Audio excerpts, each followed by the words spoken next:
దొంగస్వామి rowdy sheeter alias K Surendrababu నుండి మా పొలాల్ని మాకు ఇప్పించి అతడి నుండి అతడి అనుచరుల నుండి మాకు ప్రాణరక్షణ కల్పించాలని 5 కుటుంబాలకు చెందిన బాధితులు కుటుంబ సభ్యులు గంగిరెడ్డి, నాగిరెడ్డి, రమేష్ రెడ్డి, మహేష్ రెడ్డి, ప్రమిళలు కన్నీరు మున్నీరయ్యారు.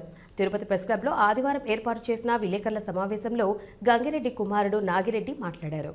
కె సురేంద్రబాబు అనే వ్యక్తి నా కుమారుడు దగ్గరకు వచ్చి నాకు వ్యవసాయం చేయడం అంటే ఇష్టము, నాకు కొంత భూమిని లీజుకు ఇచ్చారంటే నేను మీతో పాటు వ్యవసాయం చేసుకుంటూ భూమిలో కొంత భూమిని సురేంద్రబాబుకి ఇవ్వడం జరిగినది.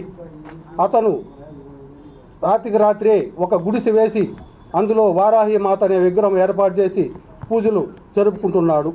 కె సురేంద్రబాబు అతని అనుచరులను కొంతమందిని పద్మావతి అమ్మవారి సన్నిధి ఎదుగు పంపి అక్కడ వచ్చేటువంటి యాత్రికులను ఈ వారాహి మాత అనే ముసుగు బాబా చెప్పి అక్కడి నుండి యాత్రికులను మా పొలం దగ్గర తీసుకొచ్చి మోసాలకు పాడుపడుతున్నాడు. కె సురేంద్రబాబు అని అతని గురించి మేము విచారించగా మా భూమిలో రాకముందే తనపల్లి, కుంట్రపాకం, కాయంపేట అను గ్రామముల యందు ఇదే విధముగా రైతులను మోసం చేస్తూ వస్తున్నాడని తెలిసినది.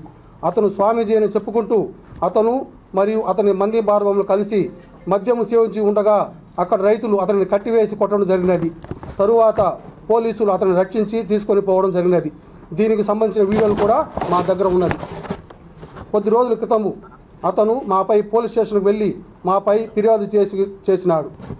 సదరు పోలీసు వారు మమ్మల్ని విచారించగా మా దగ్గర ఉన్నటువంటి రిజిస్టర్ విక్రయ పత్రములను, రైతువారి పట్ట మరియు అప్పటి అడంగల్ కాపీలు మరియు విద్యుత్ కనెక్షన్ వగైరాలను పోలీసు వారికి సమర్పించగా పోలీసు వారు అతనికి నీకు ఏదైనా సంబంధించిన ఆధారములు ఉంటే చూపించమని అడుగగా మరలా వచ్చి ఇస్తానని చెప్పి తప్పించుకొని తిరుగుతున్నాడు.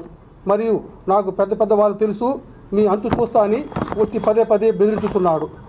మేము మా భూమిలో వ్యవసాయం చేసుకున్న తప్ప వేరే ఆధారము లేదు. తమరు చుట్టుపక్కల ఉన్న పాడిపేట, ముళ్ళపూడి, పుత్తూరు, కాయంపేట, బ్రాహ్మణపట్ట వగైరా గ్రామంలో ఉన్న రైతులను కూడా విచారించండి. మేము రైతులము, మమ్మల్ని బతికించండి, మాకు న్యాయం చేయండి. ఇదే పత్రికా విలేకరులుగా మేము వినియోగించుకుంటాము.